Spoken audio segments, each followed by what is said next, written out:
What's up, YouTube? Welcome back to the CAR-NIVORES YouTube channel. And today we're gonna be doing another feature with a buddy of mine from the car meets, Chris, and his RS7. Today's gonna be a little bit different because Chris wants to keep his privacy, so we're gonna do that for him. I'm pretty excited for what we got going on today. This RS7 is dope as fuck. It sounds mean as hell. It's fast as hell.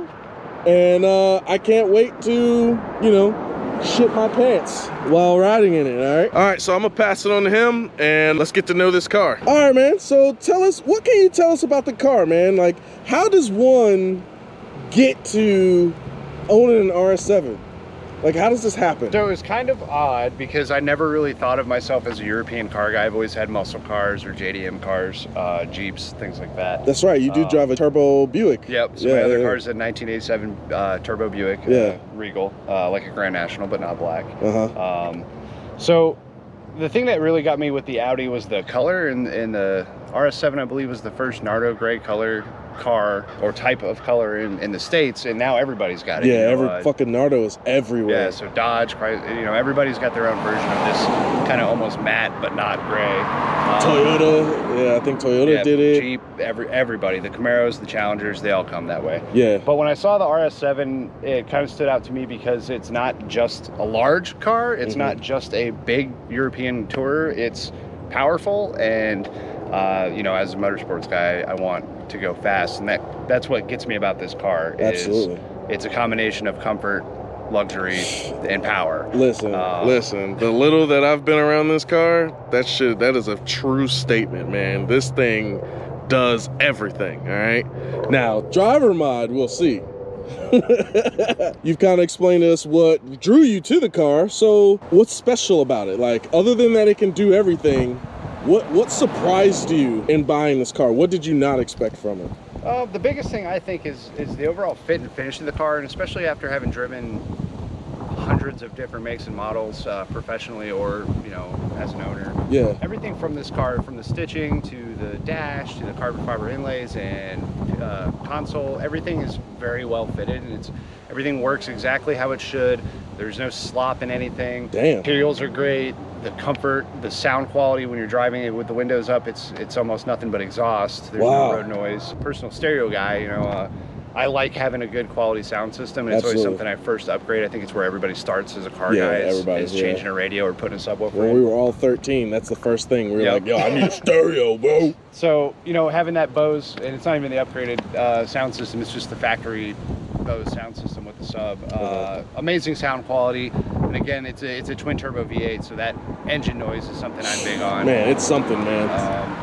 I like the car because of the overall car, not just one particular part. So it's hard to pick something I like the most. This is one of those cars that you don't need any other car. You can just own this one and maybe a truck, and you basically have everything, right? Yeah, you can really satisfy a lot of needs. I don't know how it does on an autocross track or a road track. That's kind of, something I'm into. It's something I do a lot professional instruction for, but not in this car, obviously, especially at 5,500 pounds. It's kind of a big... Oh my God, it's 5,000? Yeah. I was thinking maybe 45, but 5? Oh my goodness. That's what I love about it is, when I smoke Hellcats and the Challengers, they're about 4,500 pounds, so they got a 1,000-pound advantage on me, and I still got them. I still get them. Oh, it does everything. It goes smooth down the highway. I can get 26 miles per gallon. I just did a 12-hour road trip each way to Massachusetts and back. No exhaustion or fatigue while driving it. It's enjoyable the entire time, and if you set it up in the comfort mode and just cruise it, it does exactly what you want to do. And then the electronic features are great. The road tracking and the advanced braking and everything, the cruise control. You pretty much don't have to drive the car if you don't want to. But as a driver, I end up tending to be in the dynamic mode. Absolutely. For a little bit more fun. So. Absolutely. And I know you've had some work done to it. Let's start with horsepower numbers before we get into what you've done. So it's a 2014 RS7, which means there was no performance model. It's just what it is. There was no upgrade for it. That came, I think, the year after. So stock, it came with 560 horsepower at the crank. That's pretty good. It was super fun. It was very quiet in comparison to what it is now. It had an extra muffler and whatnot. I haven't dynoed it, but with the Unitronic Stage 2 tune and exhaust and intake and everything, it should be well over 700. So. Woo! And don't you have like different stages that you can like click through? Well, Unitronics got the Unit Connect, and that hooks up to your laptop, so I can actually switch from, you know, stage 1, you know, different fuel types like 91, and then up to the stage 2 93 tune that I have. And then it's still a smart car, you know, it's still going to adapt to better fuel as far as I was told anyway. So I haven't run anything better as far as race gas or anything, but I'd be curious to see what it does with it. Does this run E85? It's just 93 right just now. 93. Okay. E85 is something I might look into. Like my Buick's running E85. The boost potential on that is great, but it's kind of hard to find around here. So yeah, just Sheets is like our only thing, and there's a few other spots. Okay, all right. Well, what did you do to it to achieve that 700-ish, almost 800 horsepower? So it's not a lot. First thing I did to the car was buy an AWE intake, which is carbon. We can pop the hood and show that. Okay. That was a little bit on the steep side price-wise, but apparently it's really good for the stage 2 tune, from their claims anyway. It looks great, and that's all I care about. The next spot I went to, I started with the APR stage 1 tune. Was great, really like that tune, but I wanted to go bigger, and by the time I decided to get the downpipes and go for the stage 2, they had canceled their stage 2 program for the RS7. What? I mean, once it's there, right? Yeah, so they stopped selling all their tunes and their downpipes and everything. So I went to Army Tricks, got a set of downpipes, and went with Unitronic, who is Canadian and apparently doesn't care, kept their stage 2 tune. But there's other tunes out there. It's just the ease of plugging my laptop into this car and being able to change stuff is great. Yeah, so I can go back to stock instantly. Absolutely. Then I've got the APR exhaust. It's not their, I guess, race mode exhaust, but it does have the third muffler deleted, so it's a little bit louder than normal, and you've heard it. Yeah, absolutely. Essentially, that's it. Everything else I've done has just been maintenance. So aside from the exhaust, downpipes, and intake, it's stock. Okay. So how has the maintenance been on this thing? I know although German engineering is very pristine and tight knit, like you were saying, I know sometimes there should be some issues with how complicated things are. So this is one car that I am afraid to put my hands on just because of the complications. You know, and also living in the situation I am now, I don't have access to all my tools. And Gotcha. So I refuse to do anything to this car. Yeah. I did the intake. That was simple. It was, you know, a couple screws and bolts, but everything else I go to Black Forest for, and they're in Cary there, so they hook me up. Maintenance has been the only thing that I can see as a downside to this car, and that's just because not only is it an Audi, not only is it German, but it's an RS model, so everything is more expensive. So brakes are expensive, you know, brake pads are expensive, rotors. I just did a thermostat before my road trip, and that ended up cost me about $1,000. Oh my goodness, it's bro. because it's in a weird spot. It's some electric. Yeah, it takes fucking 8 years to get to it. Yeah, I understand. Yeah, it's not just you know, a Chevy small block where it's just sitting like right in front of you. It's right there. Swap it out. So it's been a pain with maintenance, and it's not like I've needed a lot,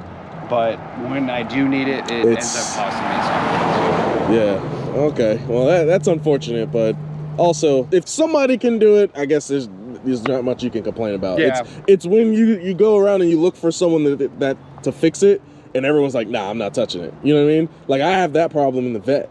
Like, there are people that have turned me around, they're like, no, I'm not touching this. I mean, like you said, it sucks. Yeah. It always hurts my bank account when I have to fix something. But like I said, I've been going primarily to Black Forest Technic over there in Cary. They always are super good. They're all aftermarket guys. They're all trained technicians, so they know exactly what they're doing, and they never screw me around when it comes to fixing things up. Okay. Probably should fix that. But when you fix something, it's, you know, it's going to last another 70,000 or 100,000 miles or whatever. And when you have the performance I feel like that I do, and the comfort that I do, it's worth it. It's worth it. Okay. How many miles does this have on it? I think I just hit 76,000 last night. That's not bad. And I've done, you know, a couple, 3-4 cross-country road trips. Yeah, listen, this man drives this fucking car, okay? I know you're not afraid of taking this shit across country. If you could take it around the world, you would, huh? I probably would. If somebody wanted to pay me to go to Europe or something, I would love to drive it on the Autobahn and see what the top speed is and what that feels like. It's supposed to be like 209, I think. After or before mods? After. I think before it's like 198. I think it's factory limited. Oh, right on. Which ain't much. Which ain't, yeah. Yeah, I mean, I drove it to North Carolina straight shot, and that's over a 24-hour drive. I drive back and forth across the country 24 hours in a go, and you know, just a couple days ago, just 12 hours in a day. Is it so comfortable that you fall asleep, or is it like that perfect? I don't, just because it's just not my personality, I guess, to be tired behind the wheel. Okay. I like everything about driving a car, and like we talked about before, like, you know, trying to write a book on how cars are more than just an A to B thing or Absolutely. a noise thing. It's Absolutely. it's a full sensory experience, and I really enjoy that. So that's something I thrive doing. Drive with your butt, man. Yeah, I want to feel everything and hear everything and smell everything. Yeah. You know, like I said, with the windows up, it's quiet as shit, but, you know, throw them down and listen to that exhaust while you're going 120 Thunder, down bro. the highway. So, Thunder. it does great. You know, I've got back problems and knee problems and whatnot from my Army days, so driving for a long time can get a little tight, but, you know, with the leg room and everything else, I just stretch out, put it in cruise control, and let my legs stretch out. I'll get the full experience later. Oh, yeah. I've sat in it once, and I remember just melting into the seat, so... Yeah, and these are the sports seats. They don't come with the, you know, the air conditioning or the massage feature, which I had never tried until just tried a BMW X7 or whatever that had it. And I mean, it's great. Yeah, you get a little back massage, but I'd rather drive my damn car and then fall asleep being uncomfortable and shit. All right. Well, speaking of the interior, well, first let's go exterior. I know exterior, you got the HREs. Yep. Which are absolutely beautiful. So factory, it came with the 21-inch with the Pilot Sport, I think 4S's, and then I think there were 30 aspect, so super thin. And first thing I did when I moved to North Carolina was hit a pothole and bent one. You know what? I think Audi quoted me $1,400. So oh my God, you might as well buy HREs. Yeah. So instead of going with factory wheels, which I did like and I still have, I felt like upgrading. You know, like we talked at other meets and stuff. I was looking at rotiforms originally, but they were so far out of stock that I just went with the HREs. So. Gotcha. And I did go down to a 20, a little bit more sidewall. I think they look a bit meatier and it looks definitely a better ride. It definitely looks like it fits the curves of the car better. Just like with the G8, you know, I kept the 18s on it, and my theory was actual race cars run 18s. Yeah. So why shouldn't a street car run 18s? Yeah. And I'm pretty sure the damn race car Audis aren't running 21s. Yeah, I doubt it. Yeah. And these are 275s all the way around, so I'll probably, I think next set of tires I get, I'll probably go 295s, just a little bit more meat, a little bit more traction. So. I mean, there's a little bit of stretch, so you got the space for. I know you could get a 285 on there. 295, we'll see. We'll see, man. Yeah, I think I know one other RS7 owner that's got 295s all the way around, and it looks way fatter. Yeah. You know, every corner looks fatter, so I think that's a great look. He said he has no issues rubbing, but I do have mine with that adjustable suspension, so you know, I can raise it up and down if necessary, and I think I can figure it out. Gotcha. So everything else on the exterior is pretty stock. Yep, I don't have any add-ons. All the body kit and aero is all stock. The exhaust tips is all stock. It's, you know, it's kind of odd. You see a lot of guys with the carbon optics, and it'll be instead of the stainless or aluminum everywhere. I actually like the aluminum. I think carbon is great. It looks beautiful. It's super expensive to retrofit if you wanted to. Yeah. But I actually like how it stands out a little bit more, and then I think the HREs match that little bit of aluminum. Gotcha. And yeah, I like the way the HREs complement. Yeah. Yeah, if it was all dark with carbon fiber, it would it wouldn't clash necessarily, but it wouldn't look as good as this. Yeah, I think you just have to go with, you know, a different style of wheel, like a darker gunmetal or bronze or black. Yeah. And I like how it looks. It's, to me, to me, I'm kind of I wouldn't say that this is a sleeper. I'd say it's right on the edge, because a lot of guys don't know anything about Audi or the RS models. I like that idea because it's great, like especially with my Buick. You pull up in an old grandma car, it looks like, and absolutely smoke all the wheels off of somebody. So it keeps it a little bit lower profile, especially if you keep the exhaust quiet on this. I think that's the way to go. You know, I don't want to draw attention just by pulling up. If it does because of what it is, that's great. But I don't want people to be like, it's too flashy or try and mess with me because it's, you know, got a giant wing on the back or something ridiculous. So, well, giant wing ain't doing nothing but making you slow anyway. Yeah. All right, so what else do you plan on doing to the car, or is this pretty much it? Right now it's great. I love it. I think the next thing I want to do is I'm probably going to do upgraded high pressure fuel pumps. Oh yeah, that's always good. You know, if finances and time work out, I'd love to get the better turbos from like Silly Rabbit Motorsports. Gotcha. And then, you know, their intercooler, their air-to-air is monstrous, and supposedly it's amazing, but it runs, I think, $5,000–6,000. So that would be great. I think not only for the performance value, but the look, because it would actually be in front of the radiator and everything, so you'd be able to see that big aluminum intercooler like a lot of the cool cars have. Yeah. But I do want to make, it's hard to decide what to do because it does so great right now. And I don't want to take away from the drivability, but as far as everybody I've talked to that has more power than I do, doesn't, you know, between the weight and the transmission and everything, it'll just take the power. So wow. So if you can add power, why not, right? Yeah. That's kind of where I want to be. So, you know, the turbos and the intercooler would be great. I think the high pressure fuel pumps will be first, just because they're more of a safety thing, so I don't detonate and blow my engine up. So yeah, I agree with that. And it's it's like a healthy thing. It's like it's cardio system that you're just trying to make sure that it's you know, everything's hydrated well. And it does seem like it's a failure point for a lot of cars in the forums, so might as well just take care of it ahead of time before it does go. All right, and then you're pretty modest about it. You're not always in the high horsepower mode, which I'm sure the forum guys are. And that's why the fuel pumps explode. And you know, I've only taken it to the track once, and it was not running right. Went out to Galot and did the 8th mile. The entire suspension was aired out because my suspension module had failed. So it looks really mean aired out, but it doesn't drive like it's supposed to. Yeah. And I still ran a 739 with a soft launch in the 8th. So, oh, nice. Yeah, I mean, it still was doing pretty good, but we got to get it back out there. Yeah, I could not throw it down how I wanted to, so you can smoke the G8 one day. Smoke it right now. yeah, well, it will, that's for sure. Slow 8 over there. All right, well, I don't really think there's much else to talk about it, because this is one of those cars that is built to be perfect already, and not for us shitbox lovers to absolutely mod the hell out. So what we're gonna do next is we're gonna go for a ride. I'm gonna try to get him on some twisties, see how it feels, and then get on the highway and let's see if he can knock me out by putting my head to the back of the seat. You know what I'm saying? So I say, who's sitting here, man? Some lady. Yeah, probably. Man, I'm comfortable already. It smells so fancy in here. Fine. Yeah. Leather. Like fine. Look at that. Look at the center console, man. So, does this do anything interesting? It goes away. Oh.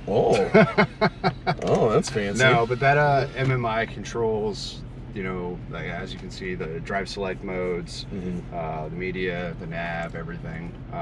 I tend to just leave it on the drive select because I go back and forth from individual to dynamic or whatever. Gotcha. My individual settings are all dynamic except for the suspension. I let that be soft, and it's on auto in my settings, so it'll stiffen up as necessary. And you'll feel it when we drive. You know, I'll put it in comfort just for starters, so you can feel how soft it can be, and then you can definitely tell it stiffens up quite a bit. I think it's a little bit too much for daily driving. You feel every bump. Absolutely. Comfort mode is pretty soft, and I don't really like the soft steering as much, as why I tend to drive it. No, yeah, it's better to actually have a feeling of what's going on with the front wheels. Yeah.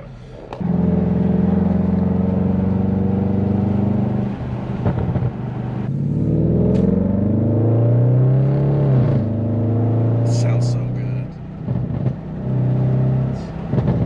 So this thing definitely has, you know, some weight to throw around, but Yeah. it's still pretty soft.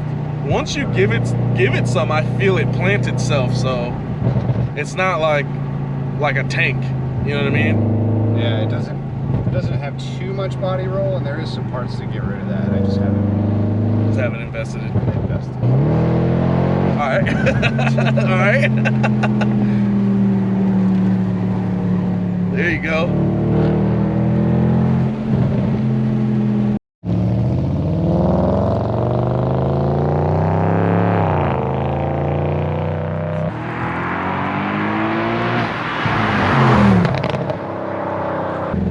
Is this as stiff as it goes?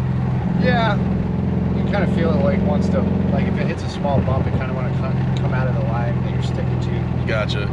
It's not something you can't overcome by any means, but I mean, for air ride, factory air ride especially, I think it does pretty great, considering. I think, you know, the dynamic coilover suspension that they have is supposed to be pretty nice. Yeah. That's just not a thing I have, so. That's a later year. Yeah, when you hear like the exhaust gets all quiet like this, like it's still a very competent interstate cruiser, autobahn cruiser, whatever you want to call it. Like it is fine. You know, it's still loud enough that a car guy will enjoy it, I think. Yeah. If you get on it, it's still pretty throaty. Okay. And like you said at that first meet after I got my downpipes, I don't think you can hear me coming from a mile away like that. No, I could hear you all the way down the street just then. But you know, you switch it over, it switches almost instantly, and now everybody can hear me. So. Yeah, oh yeah. Thing's got some torque. Yeah, I think Unitronics numbers, if I remember right, with just the tune, you know, not counting the exhaust or the intake or anything. I think they call it 712 horsepower at the crank and 707 or something like that torque. So it's pretty balanced. It's very high RPM power, so it does want to get up in those higher parts of the gears, but it is the 8-speed like the Hellcat or whatever. So, gotcha. It doesn't seem to have any trouble finding where that gear needs to be. That's what's great about it. 14-inch rotors, 6-piston calipers. This thing stops. Even with 5,000 pounds behind it, it stops hard. Absolutely. Hard enough that everything in this car will fly up to the front. So, even your face. Like even just like a hard stop like this, like 30 to nothing. That's not even 25% brake, maybe. Damn. Yeah, it'll stop. I want some Brembos on the G8. It needs them. 45.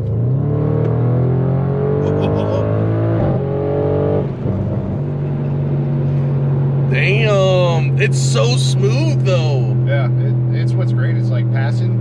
It's instant. It's, you know, I just dropped from like 100 to 75. Like, just get right back on it. Comes right in. Wow. You know, it's in 4th gear, so I got plenty of gears left. Is it always in boost? Because that was super smooth. I never felt it. They're little baby turbos. Okay, all right, yeah. I don't. There's my boost gauge on the lap timer if you want to pull that up. So it comes into boost almost instantly because the turbos are so small. So you saw that little boost curve, but like it pops real hard. Gotcha. But yeah, no, but you know, like it's super smooth how fast when you accelerate. Yeah. Like it's not like throwing you back, nothing's jerking, nothing, you know, nothing feels, everything feels tamed. You know what I'm saying? Yeah, and I feel like it's maybe, you know, like maybe I do need those fuel pumps. One guy said he redid his, no signs or symptoms that he needed to. Yeah. And he said it was like he had a whole new tune because it was that much more responsive and active. So gotcha. I guess that fuel pump is a weak point on these cars. So I think they quoted me 1,100 to do both pumps. Gotcha. You know, you can go wild with these things, and the guys from Silly Rabbit have a low pressure basket, dual basket, E85 setup, flex fuel sensor. Yeah. And I think a lot of those guys are making like 800 horsepower on simple tunes. You know. Gotcha. But you know, that's what I like about this car. I think the most is I'm pretty casual. I'm not stressed out to drive this that fast. I don't have to do anything. Yeah. I just push the gas and let it do its thing. Hey man, that's true. Sometimes that's nice. Don't get me wrong. Yeah, and as far as like, I love building cars. I love working on cars, but this is not one that I would want to do. Nah, I wouldn't want to touch this with a 10-foot pole, bro. Yeah.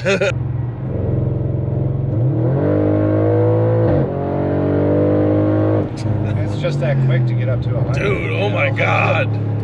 What was that, 3 seconds? I don't even know. It goes, and that's the thing, is the top speed I've ever gone in this car is 150, and it was a complete accident. I wasn't flooring it. I was on the highway going to the Outer Banks to go fishing, you know. I was in Mexico, I guess, whatever. The Outer Banks of Mexico. And, yeah. I just happened to look down and answer a text, which apparently is against the law, but I looked up, there is 150, and it felt like I was going 60. Wow. You know, I've done some pulls on some back roads, and you know, from a dead stop, and this was when it was stock, and you know, run it up to like 130, and it doesn't ever change how it feels.